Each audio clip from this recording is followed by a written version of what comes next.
At yun mga boss, welcome back to my tiny small kitchen. Ayun, magluluto naman tayo ng ating laing. So this is my first time magluto ng laing. So prepare na natin lahat ang ating mga kailangan. Ito na.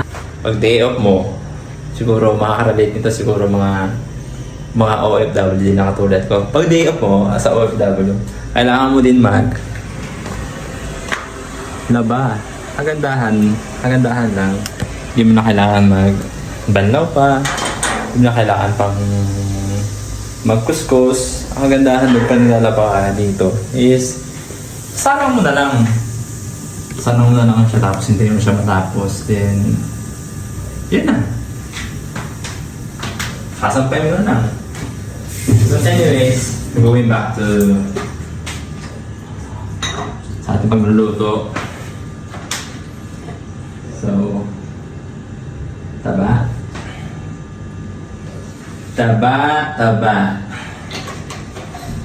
So,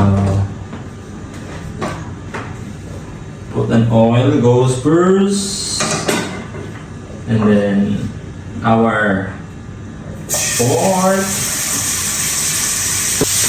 I'm so excited dahil first time ko nga itong gawin at sana makuha ko. At the first time na magluto ng laing. Alam nyo ba guys, dito, natutunan kong paano mga hindi ko masyado ginagawa sa Pilipinas. Nagawa ko dito magluto, dito naglalaba. Naging magandang halimbawa sa akin experience. So yan, nakita nyo, nagmantika yung baboy at lumabas yung sibuyas, goes in. And then, tuwang ba? Sunod ko na rin itong luya. Ayaw itong mabuksan na. Ang ating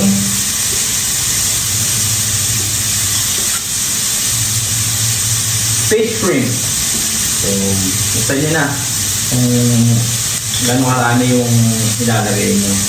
Sa akin, ganito, okay na to. Okay. Ilagay mo na, bossing, coconut milk. Mas magata, mas masarap. Takpan mo lang, hindi mo lang kumulo. Then after kumulo, lagay ng laing. Then kumukulo lang ang ating gata. It's time na ilagay natin ang ating gabi, toast in.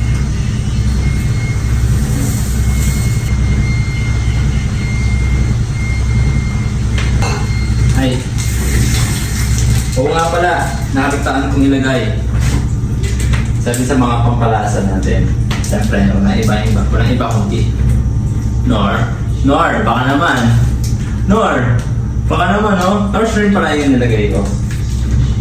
Para malasa, mabisang ating niluluto. Nor, baka naman Nor. Hindi ba man sikat nagpapa-endorse na, no? Sinali mo, pasin tayo ng Nor Philippines. Baka naman. So yun, guys. Kaya natin mag-sink in yung dahon at i-absorb ng laing ng gabi mismo yung gata. Let's go there. Chill and relax. So, stay fit and healthy as always. Peace and love. Always be positive in life. Ilang mga boss.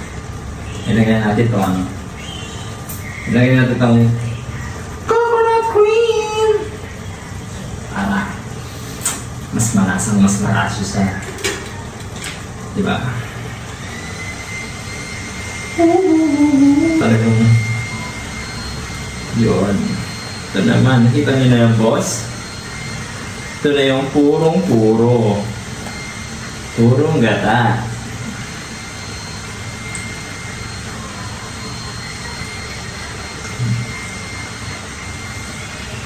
Purong gata.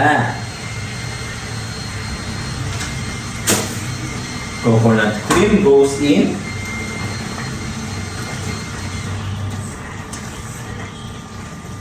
Naman. Tapos,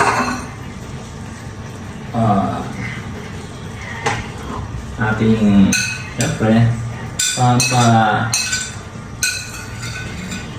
pampasipa ng konti is yung ating Thai chilies. And then, maglagay din tayo ng asin. Kilala niyo ba ito, boss? Kilala niyo ba yan? Yan! Yung ng asin.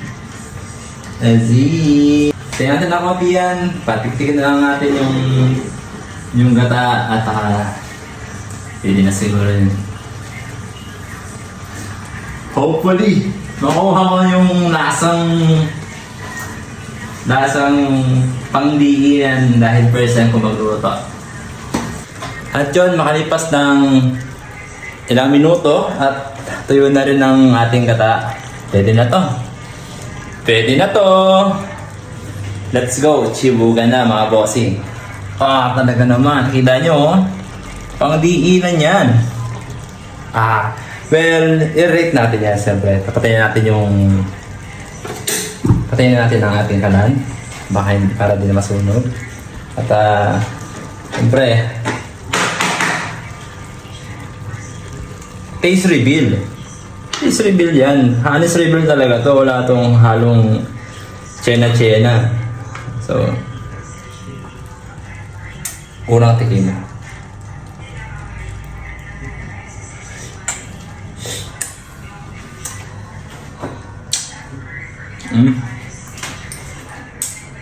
Konting alat na lang. Siguro, patis na lang. Konting patis. Pero, okay doon sa kanin, palaban na. As a first time ko magluto ng laing, not bad. Not bad. Pwede na siya. I-relate ko to para sa akin siguro nasa mga 7 or 7.5. 8, ganun. Kumpara sa mga batika na siguro natikman ko before na laing, itong sauce niya is pang 7 para sa akin. Yan. Yun ang mga boss. Peace and love. Stay fit and healthy, no? Mga boss. First time na magluto ng laing, not bad. Yun lang. Woo! So guys, honest reveal sa aking unang pagluto at buntis. First bite. Thank you, Lord. First bite. Thank you. Cheers. Cheers. Cheers.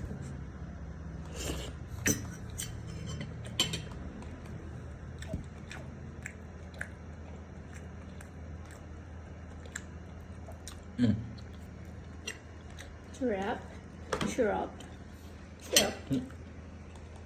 So lang. 7.5 na lang. Okay lang. Why 7 point? Halos review nga eh. Sa sabaw na ta. Sabaw ka.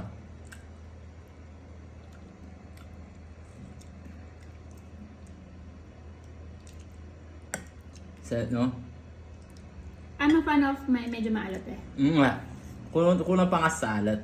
Kulang pa sa patis. Hindi mo ilagay matis. Konti lang. Pero I would rate this 7. 7.5. 7.5. As a first timer, not bad. Yeah. Mm. Actually, Hindi naman masama sa first time na magluto ng laing. dahon. That's right.